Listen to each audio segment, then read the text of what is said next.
Anche quest'anno Palermo festeggia la sua patrona Santa Rosalia con un programma che si arricchisce di iniziative volute dall'amministrazione comunale nonostante le difficoltà legate alla pandemia da Covid-19 e all'esiguità delle risorse economiche a disposizione.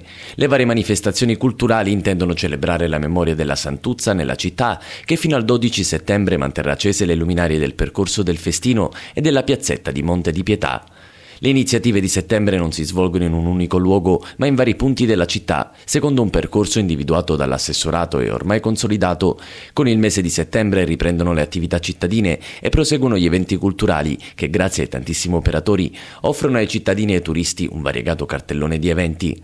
La patrona di Palermo perse la vita il 4 settembre 1170 quando moriva in solitudine in una grotta sul Monte Pellegrino. La devozione dei palermitani per Santa Rosalia si manifesta ogni anno, non soltanto nei giorni canonici dei festeggiamenti di luglio e settembre.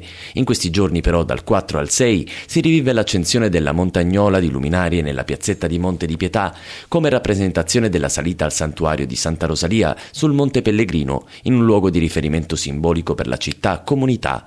Anche quest'anno, per il secondo consecutivo, infatti, è stata inibita la classica chianata su Monte Pellegrino nelle giornate 3, 4 e 5 settembre a causa dell'emergenza sanitaria in corso, ma le numerose manifestazioni culturali contribuiranno a mantenere vivo il ricordo e il legame della Santuzza con la sua città.